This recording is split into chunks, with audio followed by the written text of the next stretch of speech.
Today, I'm extremely excited to be speaking to one of our own, Sylvia Segoete, who is a business process analyst. Hi, Sylvia. How are you today? I'm good. And yourself, Rosita? How are you? I think I'm okay. Whether or not it's in the morning or it's during the day and at night, I know what a lot of us usually do is have some kind of something, either to refresh us, to get us going, or to just wrap up the day. Today, I've got myself a glass of water because I think I just need some water today. Nothing. What's in your cup or in your glass? We are twinning. I also have a glass. It's all about hydration. Yay! For the brain, for the skin, for everything, hey? Everything. Just to get things going, like I said, we have amazing people within Tarsus. Who do you look up to? I'd like to mention two people out of the many people in Tarsus that I look up to. So the first person would be Nzako Kala. So what I love about Nzako is her composure. She is very composed. In each situation, she knows how to handle herself. Even in times where you just want to panic on her behalf, and then she's just composed. And then I'd like also her work dedication. She is so dedicated in her work, and she makes sure that everything she does is done to perfection. And it was also seen in her mentorship, because she didn't take her to mentoring me as an assignment, but she took it as something that she had to do. She became the big sister. It wasn't just about work, but also being from not long ago from varsity, she sort of transitioned me into this work life, into this adulting. Even when I couldn't figure things out, she was there. So she has a great personality in that, a very selfless person, loving and selfless. And the other person will be my manager, Nadia. I love her people skills. Like with Nadia, when she walks in a room, it doesn't matter whether she knows you or she doesn't. She is so very accommodating, and she knows she's not those awkward people where sometimes you can say something wrong. She just knows what to say each time. And then her analytical skills. She is very great in problem solving. Even what I do, business process analysis, she's great. She's a great listener, because even when she's giving a response to something, you can see that she thoroughly thought about each and every point that you were talking about, and she wasn't just going to just respond just to respond. She's a very perfect person, and you can see also on how she manages us as a team.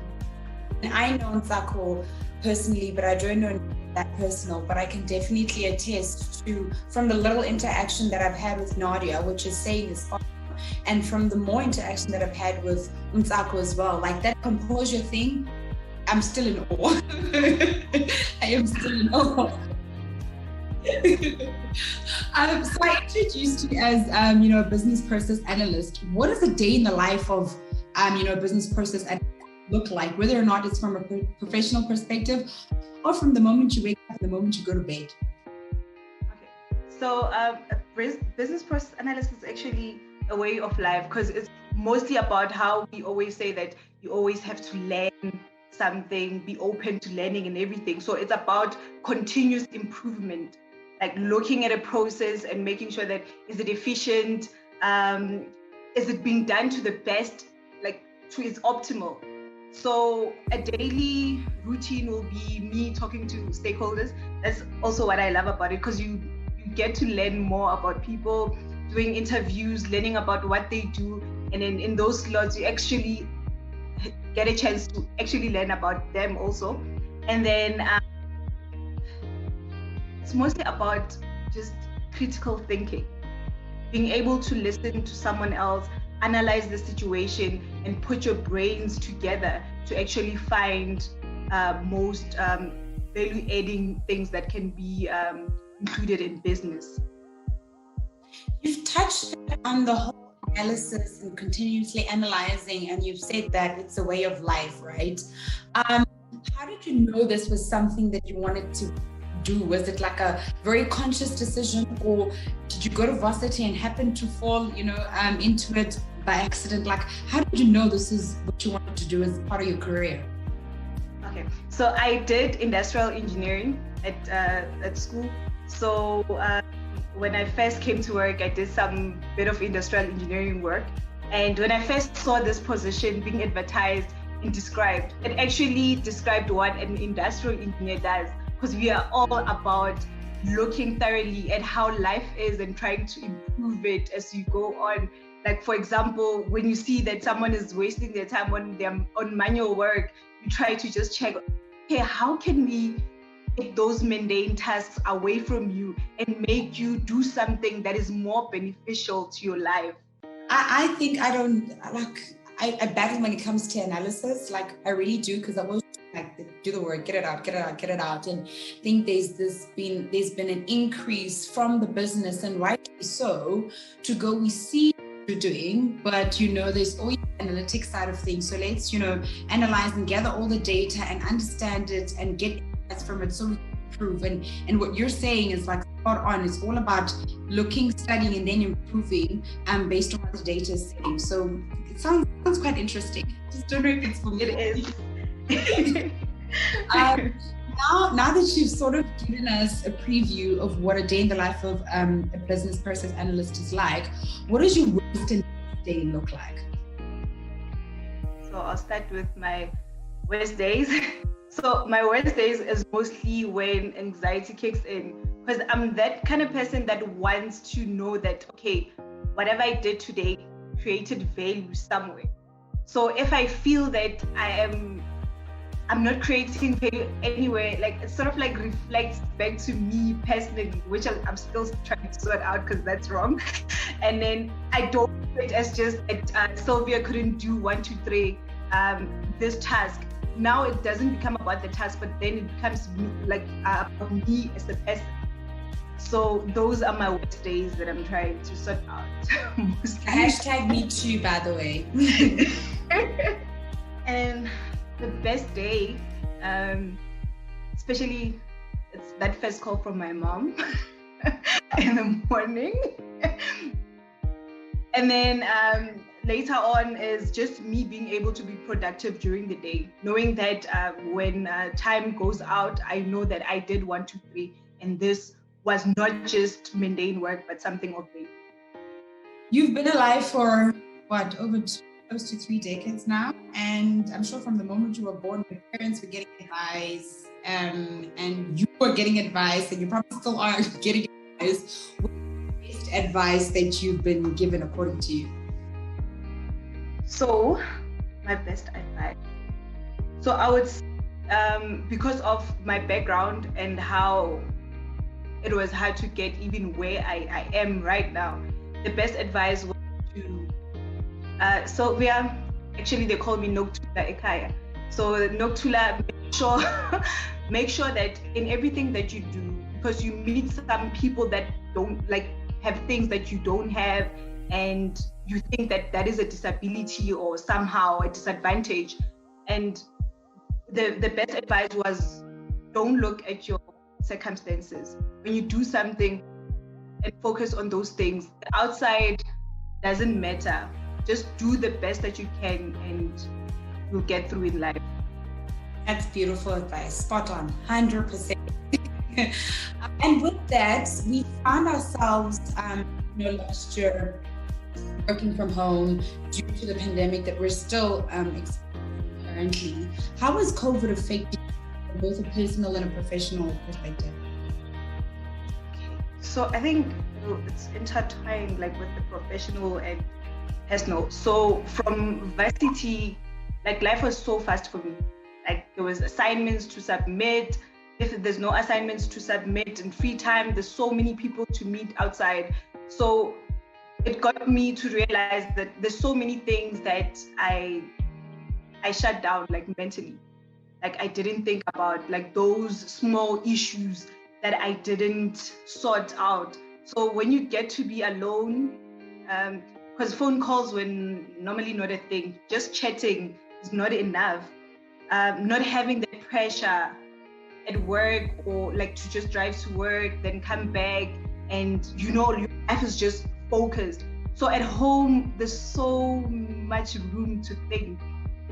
And I just saw that there's so many things that I think about now that are affecting me badly that I don't know how to handle because of there were so many distractions. So that free time, I don't want to lie, as much as it was nice at the beginning, but when you settle into it, it had its own problems, and not being able to just call any time at home and tell them that I'm coming, because my mom has underlying health issues, so I just can't rock up, because mostly when I have those bad weeks or something, I would just go home and just get that hug from and then had to tell me that everything is going to be okay. So not having that and just having it through the phone and not having those personal like hugs, like those touches, someone looking at you and being next to you, it left me feeling alone sometimes. I don't want to lie. Yeah, no, that isolation is real for a lot of people, hey? Because you don't realize how much you depend on your social interactions to keep you sane to a certain extent. So that isolation was really big, and largely for people who are living on their own. You know, I definitely understand. There's a lot of people who understand you as well. Thank you for sharing that. What has the pandemic taught you about yourself that you didn't know before? I think everything was just there, it's just that I wasn't focusing on it. But mostly it was that I need to listen to myself and be kind to myself. And with a lot of people out of the way, like not meeting a lot of people, I also saw that I don't normally put myself first. I always put other people first. So I had to learn that. It is very difficult being kind to yourself. Like you're saying, you battle with anxiety and having to like not fight your thoughts, but direct them to a more positive, more constructive path, right? You sort of do put yourself on the back burner and go, I'll figure out later, until it catches up with you. And then you have no choice but to actually do it. So as a young professional, you know, what advice, and this is solely based on your learnings and your experience so far in your career, what advice would you give to other young professionals who are just starting out in their careers? Okay, so it'll be the biggest lesson that I learned also like so far. So that would be to do the best you can with what you have, and to make sure that when struggles come, when these storms come, don't lose your momentum. But fight for yourself. Yes. Yes. So for me.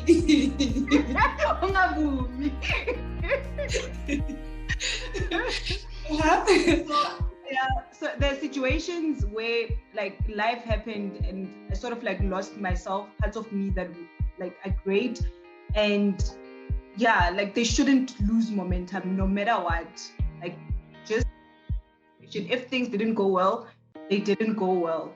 Continue with your objective, continue with your goals. From these lessons that you've learned, what is the most recent lesson that you've learned, whether it's on a personal or professional perspective? The recent lesson is to be focused even when it's hard to focus. Like it comes back with that composure thing that Nzako has that I'm learning, that if there's so many things happening and things are not going well at that point, you shouldn't let the other thing crumble and just do things that went wrong, but also look at the good things and try to keep them going. We've spoken a little bit about, you know, how COVID is things and how it's affected you, and largely we're right to say the work and the work and the personal are intertwined.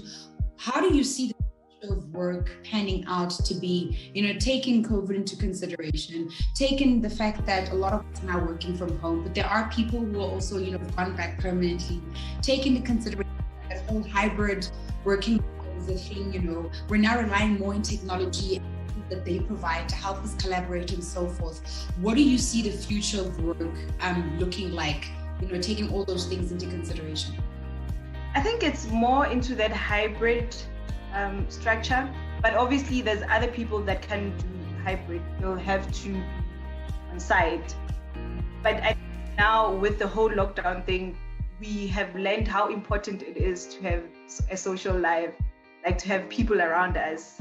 So I don't think people will just be 100% on working from home. Yeah, and it's going to be a smarter way of working in the future. 100%.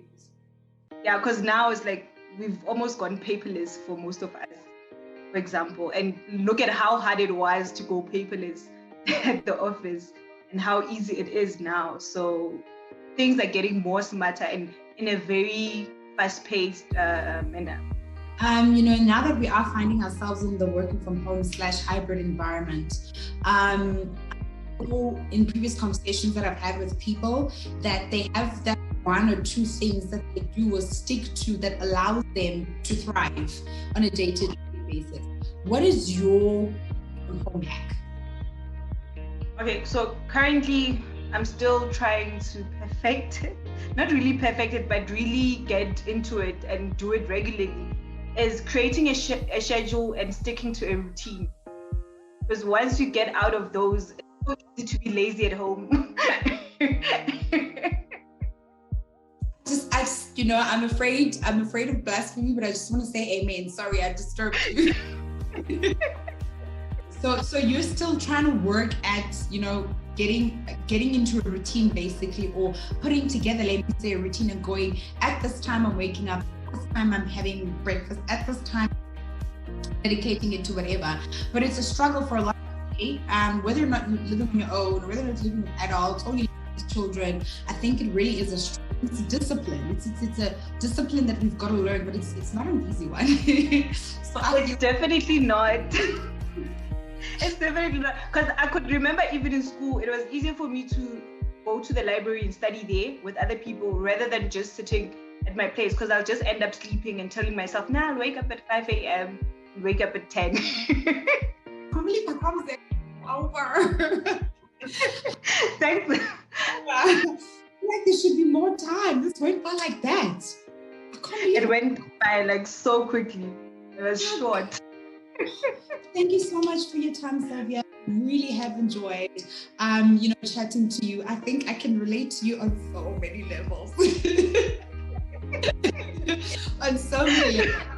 But what I love about these chats is the fact that they also give, those that are watching an opportunity to know a little bit more about you, and relate to you a little bit more better. I think it's always easier to relate to one another when we've had such conversations, and it's easier to work and have better context of Ugutu Sylvia Mudonyani. Yeah. So thank you so much for your time. I don't want to keep you any further. To you at home watching, thank you so much for tuning in for this segment. I mean, I enjoyed my laughs and I enjoyed my conversation. I certainly hope you know a bit more about Sylvia. And until the next time when we have a conversation with who knows, it could be you, please do stay tuned and cheers for now.